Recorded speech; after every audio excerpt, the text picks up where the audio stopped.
Shalom Bapak Ibu Saudara kasih dalam nama Tuhan. Hari ini balik lagi dengan saya. Hari ini saya akan membawakan renungan dengan judul Kristus Raja dalam hidupku.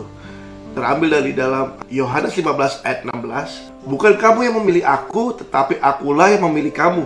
Dan aku telah menetapkan kamu supaya kamu pergi dan menghasilkan buah.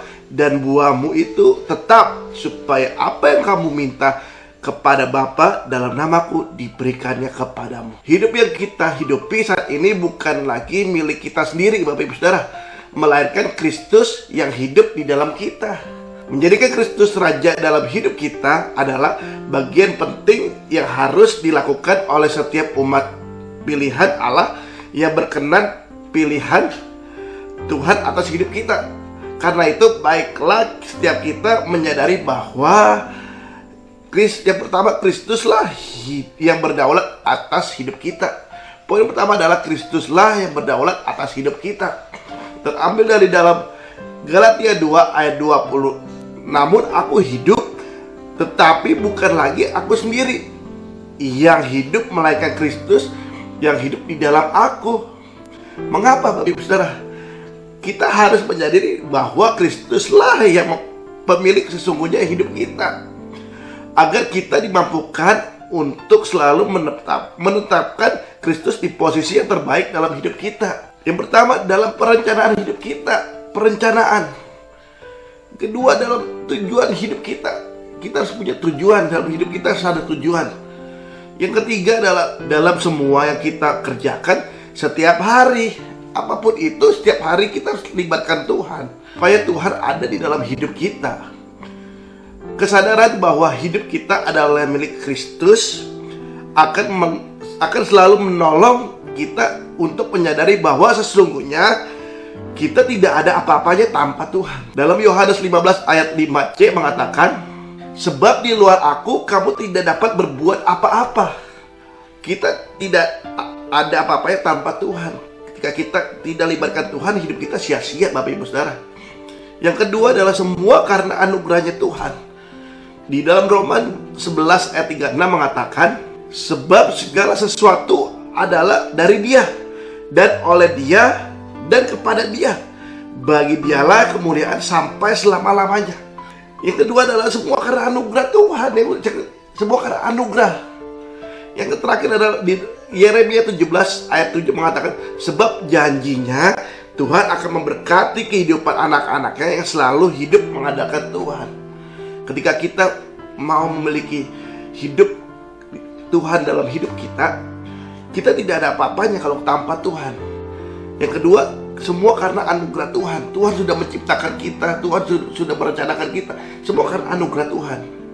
Yang ketiga adalah Tuhan memberkati kehidupan anak-anaknya yang selalu hidup mengandalkan Tuhan. Yang kedua, poin kedua yang mau saya sampaikan adalah Tuhan mau kita hidup dalam rencananya. Tuhan mau kita hidup di dalam rencananya. Tiap orang dipanggil Tuhan untuk mengambil tanggung jawab dalam tugas memberitakan Injil atau menjadi saksi Kristus di tengah dunia. Amanat agung Tuhan Yesus dalam Matius 28 ayat 19 mengatakan, karena itu pergilah jadikan semua bangsa muridku dan baptislah mereka dalam nama Bapa, Putra, dan Roh Kudus. Poin kedua adalah Tuhan mau kita hidup dalam rencananya Tuhan. Rencananya Tuhan, Bapak Ibu Saudara. Itulah yang menjadi dasar setiap orang percaya untuk mengambil dalam bagiannya, dalam tanggung jawab memberitakan kerajaan Allah di tengah-tengah dunia ini. Dimanapun kita berada, kita harus memberitakan kerajaan Allah, Bapak Ibu Saudara. Meskipun itu di sekolah, di kampus, di tempat kerja, di tempat nongkrong pun sekarang terkenal di tempat ngopi. Di tempat ngopi pun kita harus memberitakan kerajaan Allah, Bapak Ibu Saudara.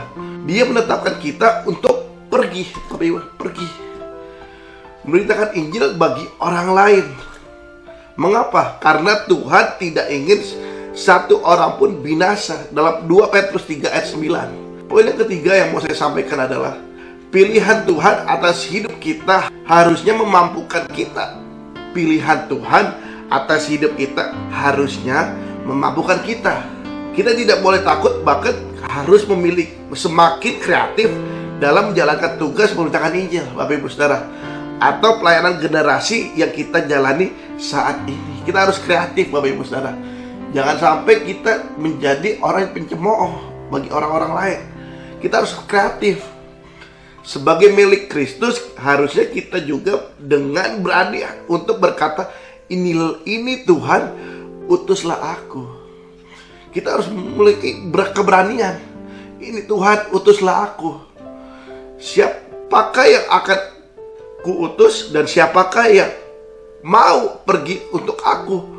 Maka sahutku, ini aku, utuslah aku, dalam Yesaya 6 ayat 8. Ingat Bapak Ibu Saudara, kabar baik tentang Yesus Kristus Sang Juru Selamat harus terus diberitakan, agar semakin banyak orang yang mendengar dan menjadi bertobat serta menerima Yesus sebagai Tuhan dan Juru Selamat. Itu aja yang saya mau berikan buat Bapak Ibu Saudara. Tuhan Yesus memberkati kita semua. Shalom.